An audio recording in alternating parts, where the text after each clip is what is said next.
अत्यंत दुर्लभ बातें हैं और ये जिसको प्राप्त हो गई हैं उसका जीवन सफल हो गया। क्या?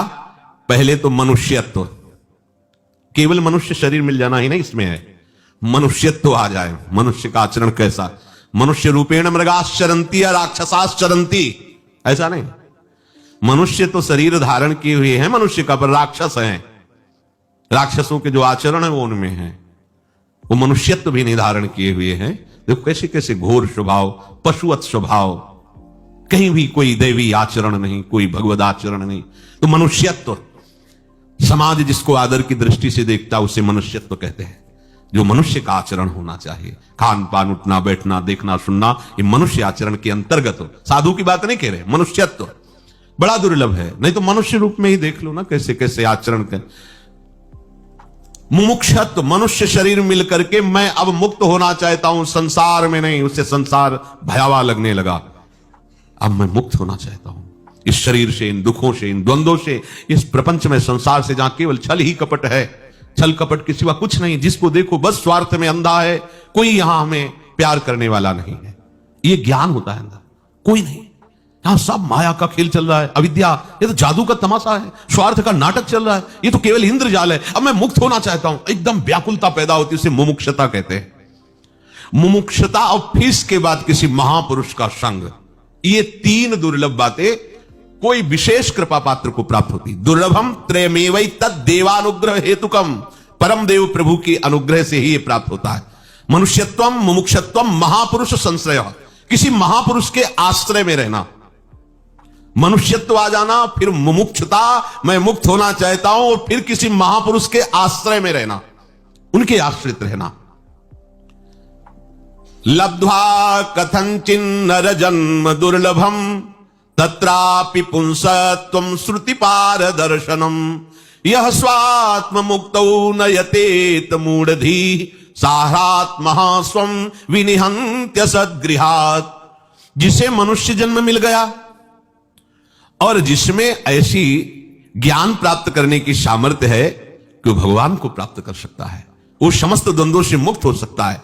यदि वो ऐसा संग, महापुरुष का संग मिला, मनुष्यत्व मिला, मुमुक्षता भी जागृत करने की, और अगर अपना कल्याण नहीं कर पाया तो आत्महत्या करने वाले की दुर्गति को प्राप्त होता है। वो भगवान ने तो सब संयोग बना दिया, पर तुम अपने अहंकार के कारण आप इस जीवन में कल्याण के मार्ग पर स्थित नहीं हो पाए। तो जो न तरे भवसागर अस समाज नर पाए, स्वति निंदक मंदमति आत्मनन। ऐसे लोग क्या कहा करते हैं?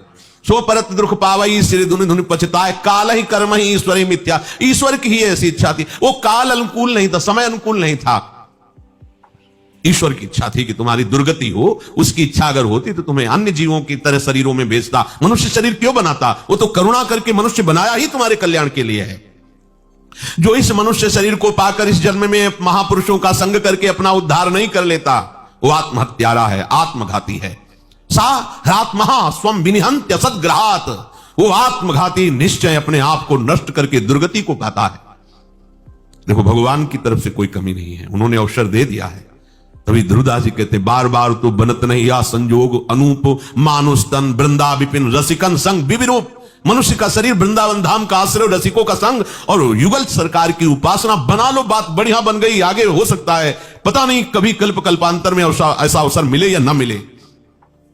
इतः को न्वस्ति मूढ़ात्मा यस्तु स्वार्थे प्रमाद्यति, दुर्लभम मानुषम देहम प्राप्य तत्रापि पौरुषम। जो दुर्लभ मनुष्य देह को प्राप्त करके ऐसा पुरुषार्थ नहीं करता और स्वार्थ साधन में, भोगों में लगा रहता, वो बड़ा मूढ़ पुरुष होगा, बड़ा मूढ़ होगा। जो मनुष्य शरीर प्राप्त करके पुरुषार्थ के द्वारा वो भगवत मार्ग पे नहीं चलता, वो मूढ़ पुरुष होगा। वदन्तु शास्त्राणि यजन्तु देवान् कुर्वन्तु कर्माणि भजन्तु देवता, आत्मैक्य बोधेन बिना विमुक्तिर न सिद्ध्यति ब्रह्म सतांतरेपि। चाहे तुम शास्त्रों को कंठस्थ करके उनकी व्याख्या करने लगो, आद्य गुरु बोल रहे हैं, चाहे बड़े बड़े देवताओं का तुम यजन और पूजन करो, बड़ी बड़ी यज्ञ करो, बड़े बड़े देवताओं का पूजन करो, खूब शुभ कर्म करो, देवताओं को खूब रिझा लो, पर जब तक तुम्हें अपने स्वरूप का बोध नहीं होगा तो 100 ब्रह्माओं के बीत जाने पर भी तुम्हारी मुक्ति होने वाली नहीं। बिल्कुल सत्य विषय है, इसमें कोई संशय नहीं। अगर आप वास्तविक इसी जन्म में भगवत प्राप्ति करना चाहते हो तो हमारे स्वरूप के भी आश्रयदाता प्रियालाल हैं, उनके हम अंश हैं, हमारे अंशी हैं। हमारा स्वरूप सहचरी है और सहचरियों के द्वारा जिनका सेवन होता है वह आराध्य देव श्यामा श्याम है। श्यामा श्याम की प्राप्ति तभी होगी जब देह भाव से ऊपर उठो और स्वरूप भाव में आओ। देह शुद्धि भूलने पर स्वरूप स्थिति आने पर ही श्यामा श्याम की समीपता। इसके बिना कह रहे करोड़ों जन्म कर लो शुभ कर्म, तीर्थ यात्रा यज्ञ, खूब देवताओं का यजन, शुभ कर्म, पर तुम्हें ब्रह्मा के 100, जैसे ब्रह्मा जी की आयु है 100 दिव्य वर्ष, ऐसे सैकड़ों ब्रह्मा निकल जाए, तुम ऐसी साधना करते हो तो भी तुम्हारा कल्याण नहीं होगा। आद्य गुरु भगवान संग यहां तो इसी जन्म की बात कह रहे हैं। सब अन्य आश्रय छोड़ो, केवल लाडली लाल के भरोसे हो जाओ और उन्हीं के लिए सारी चेष्टाएं करो, अभी काम बन जाएगा, अभी आनंद में मगन हो जाओगे। अमृतत्वस्य नासास्ति वित्ते नेतेव ही श्रुति ब्रवीति कर्मणो मुक्ते रहे तो त्वम स्फुटम यतः। खूब धन कमा लो, चाहे जितना जमा कर लो, ये तुम्हें मोक्ष थोड़ी प्रदान कर देगा, अमृत पद थोड़ी प्रदान कर देगा। अरे भाई मेरी बात समझो, मनुष्य शरीर अमृत पद की प्राप्ति के लिए मिला है। इस व्यर्थ चेष्टा में मत फंसो कि हम इतना करोड़ों धन कमा ले, इतना बैंक में 4 रोटी दाल सब्जी यही पाओगे, 3.5 हाथ की भूमि में सोओगे और जितने दिन आयु उतने दिन इसमें रहोगे, इसके बाद चले जाना है। बैंक बैलेंस किस काम में आएगा? सारा का सारा जीवन उसमें बढ़ाते चले जा रहे हो, दिमाग में संख्या बढ़ती जा रही, किस काम में आएगा? वो बैंक में रखा हुआ है, मर जाओगे, चले जाओगे। ये अमृत पद थोड़ी प्रदान कर देगा। अमृत पद तो राधा राधा राधा परम धन राधा नाम आधार, ये राधा नाम सुधा रसम, ये अमृत रस है, ये अमृत पद है, इसको इकट्ठा करो। इसलिए अतो विमुक्त्यै प्रयतेत विद्वान संन्यस्त बाह्यार्थ सुख स्पृहासन संतम महंतम समुपेत देशिकम तेनोपदिष्टार्थ समाहितात्मा। इसलिए विवेकवान को चाहिए कि संपूर्ण भोगों का संग त्याग करके किसी संत शिरोमणि गुरुदेव का आश्रय लो और उनके उपदेश किए हुए उपासना में समाहित होकर प्रयासरत हो जाओ। आदि गुरु भगवान शंकराचार्य जी कह रहे वही विद्वान, वही विवेकी है जो संपूर्ण भोगों का संग त्याग करके सदगुरुदेव उनके चरणों का आश्रय लेकर उनके उपदेश के अनुसार पूरी सामर्थ्य लगाओ और जैसा वो आज्ञा करे वैसा चल दो, तो तुम उस पद को प्राप्त हो जाओगे जिसके लिए मनुष्य शरीर मिला है। उद्धरेदात्मनात्मानम मग्नम संसार वारिधौ योगारूढ़त्वमासाद्य सम्यक दर्शन निष्ठया। क्योंकि तुम्हारा उद्धार केवल तुम्हारे ही प्रयत्न से होगा। समझिए, अब गुरु का कितना भी प्रयास हो, आप उनके आज्ञा के अनुसार नहीं चलेंगे, सब व्यर्थ हो गया ना। निरंतर सत्य वस्तु की प्राप्ति के लिए उपासना में आरूढ़ हुआ उपासक अपने आत्मा का उद्धार स्वयं करता है। गुरु उपदेश करता है, गुरु मार्ग बताता है, पर चलना तो आपको पड़ेगा। अगर आप ना चले तो सब व्यर्थ हो गया ना। शरणागत मंत्र, निज मंत्र और सब उपदेश सब माटी में मिल गया। क्यों? क्योंकि आपको चलना नहीं, आपको जपना नहीं, आपको मानना नहीं। तो इसीलिए कह रहे हैं आपके द्वारा आपका कल्याण होगा।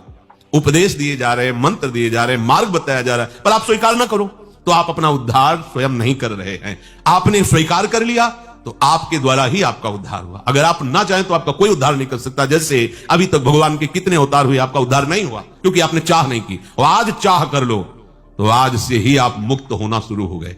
जिन जिन विषयों को छोड़ते जा रहे हैं, जिन जिन संबंधों को छोड़ते जा रहे हैं, आप मुक्त होते जा रहे हैं।